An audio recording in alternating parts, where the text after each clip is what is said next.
बांदा के थाना कमासिन से एक बहुत ही सनसनीखेज मामला सामने आया है।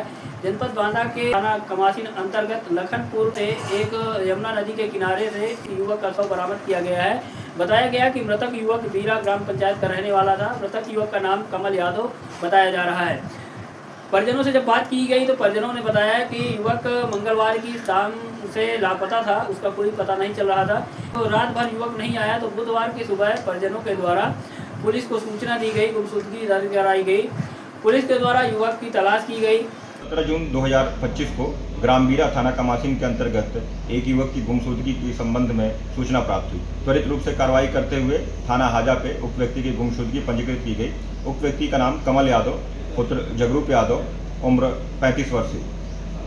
3 टीमों का गठन किया गया। एरिया में पुलिस एक्टिव हुई तब पता चला कि यमुना नदी के किनारे एक युवक का शव पड़ा हुआ है। पुलिस ने कब्जे में लेकर पोस्टमार्टम के लिए भेज दिया है। 19 जून की रात्रि को ये सूचना प्राप्त हुई कि यमुना नदी के किनारे एक व्यक्ति का शव पड़ा हुआ है। उक्त सूचना के अनुक्रम में फोरेंसिक टीम बुला ली गई। प्रथम दृष्टया शव पे कुछ चोटों के निशान हैं, जिससे ऐसा प्रतीत होता है कि उस व्यक्ति की हत्या रंजिशन की गई है।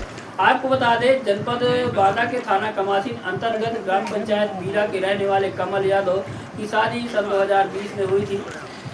बताया जा रहा है कि पति पत्नी में अक्सर विवाद होता रहता था। पति में झगड़ा हुआ, झगड़ा होने के बाद जो है पत्नी ने जो है वो एप्लीकेशन किया था।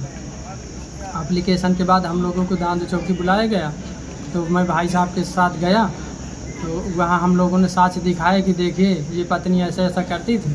क्या करती थी पत्नी? पत्नी अवैध संबंध करती थी एक लड़के के साथ, रामविलास नाम का साहब उसका लड़का था। आपको कब जानकारी हुई?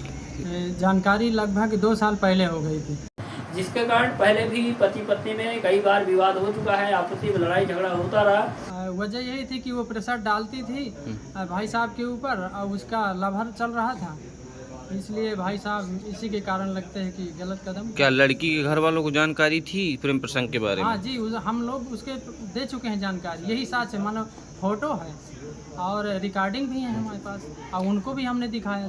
सीओ बबेरू सौरभ सिंह के द्वारा भी बताया गया कि प्रथम दृष्टया मामला हत्या का लग रहा है। तो युवक के शव को पोस्टमार्टम को भेजा गया है।